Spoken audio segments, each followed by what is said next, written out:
Falamos bastante sobre a questão judicial. Olha só a coluna aqui do professor Walter Mairovich, que está conosco. Cadeirada de Datena em Marçal. Crime ou legítima defesa? Está aqui a imagem do Datena ontem saindo, né? Escoltado por um batalhão de jornalistas, de seguranças, de policiais. Mas e aí, professor Walter?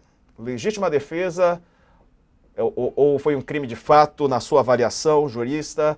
O professor também, né, durante muitos anos, atuou como juiz eleitoral, tem toda uma questão eleitoral aí sendo pleiteada pelo Pablo Marçal, de penalização para o Datena. Mas começo com a pergunta do título da sua coluna. Legítima defesa ou não, professor? Boa noite. Boa noite, Diego. Boa noite, Raquel. Boa noite, Sakamoto. Olha, todo mundo sabe que no mundo civilizado, atenção, no mundo civilizado, é proibida, é vedada a justiça de mão própria, a justiça privada. A justiça é pública, é o Estado que detém o direito de punir as pessoas no devido processo, mas o Estado tem o monopólio de dizer a justiça. Então ele impede a justiça privada com as próprias mãos. Mas existe uma exceção no caso específico aqui. Existem outras, estado de necessidade, mas aqui a gente pode levantar a questão da legítima defesa.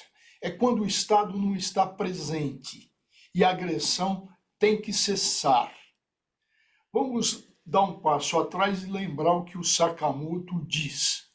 Existia, e vem isso sendo reiterado, o quê? Um Pablo Marçal que tem uma estratégia de ofender a honra das pessoas. Então, como lembrou Sakamoto, ele atingiu a Tabata, atingiu depois o Boulos, e para o debate de ontem ele foi disposto a atingir o Datena. Então, veja, é intencional, é adrede, é intencionalmente preparado. E o que ele faz? Ele entra, agora eu me refiro especificamente ao Datena, com uma calúnia, que é o que revela o inquérito, uma calúnia. Ele imputa falsamente um fato criminoso de assédio sexual. A realidade, isso é falso. Se ele foi buscar isso, foi encontrar isso, evidentemente que ele foi até o fim, ele sabe que é falso. Um segundo ponto, e o que aconteceu demais? Ele atingiu a dignidade, atingiu o decoro, atingiu a reputação, que são crimes também contra a honra objetiva e a subjetiva. E, especificamente, ele vai para o uso de um vocabulário chulo e vai reiterando. Ele chamou arregão, que tem todo um jargão na área criminal, um jargão também na área penitenciária, que significa o quê? Covarde. E usou também a expressão de cadeeiros, que é o Jack, não o extirpador que a gente está acostumado, mas na visão carcerária é o estuprador. Então, esse é o quadro que juridicamente não pode ser colocado na lata do lixo. É um quadro que precisa ser verificado quando se está diante de uma possível legítima defesa. E o que é a legítima defesa? É uma excludente de crime. Não há crime, diz o Código Penal, quando se atua em legítima defesa. E o que é a legítima defesa? Quais são as características dela? Quando se repele uma agressão, atenção, injusta. Esse tipo de agressão era uma agressão injusta. Mas existem outras circunstâncias a caracterizar a legítima defesa.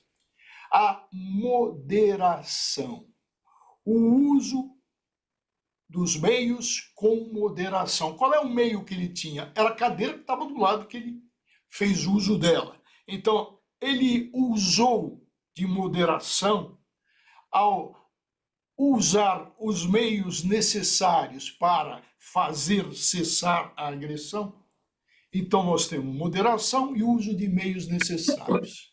E aqui a gente pode ter diversas visões diferentes. Ele usou dos meios necessários, ele podia parar, pedir direito de resposta, que foi o que ele pediu e não foi atendido. Ele poderia fazer o que ali? Tendo em vista todo esse quadro, toda essa situação, toda essa provocação que vai direto no elemento interno, interior dele e gera o desequilíbrio. O ponto é esse, gerar desequilíbrio. É muito fácil a gente aqui, e basta ver o que a gente tem de experiência em júris, né? É muito fácil daqui à distância fazer uma análise evidentemente equilibrada. Não dá para se suportar esse tipo de coisa. Mas e no psiquismo, e no interior? O tal do gatilho, como dizem os psicólogos.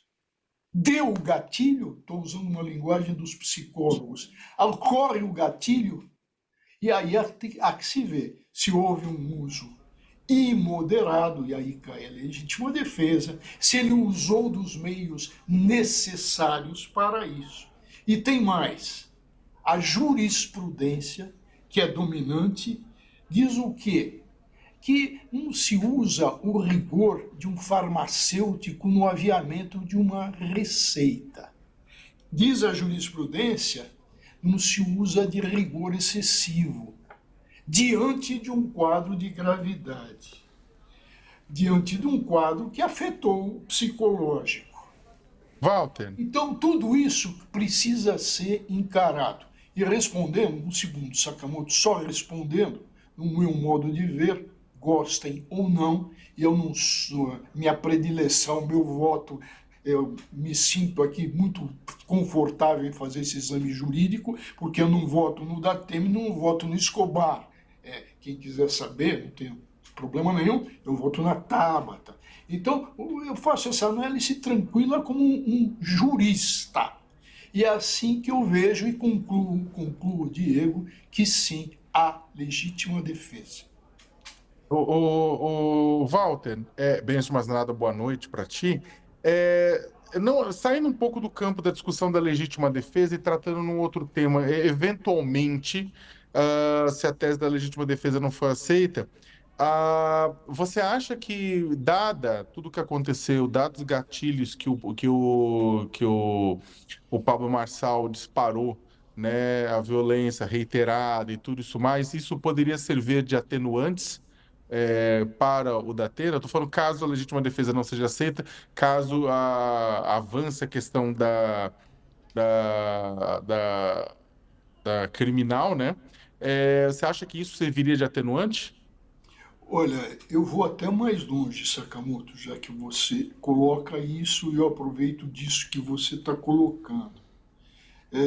A lesão corporal dele, nós temos um Código Penal, a lesão é leve, pode ser grave, pode ser gravíssima e pode ser lesão corporal seguida de morte. Nós temos 4 qualificadoras, tá? E a lesão leve, cuja pena é de 5 meses a 1 ano, vai para juizado especial de pequenas causas, no caso de lesão leve. E aí? Aí pode haver uma composição e pode nem ter processo, nem denúncia. Então é bom a gente lembrar disso. Na hipótese de se tem um processo, então nós temos o quê? O estado emocional é levado em conta, sim, na fixação, Professor, na dosagem da pena como atenuante. só trazer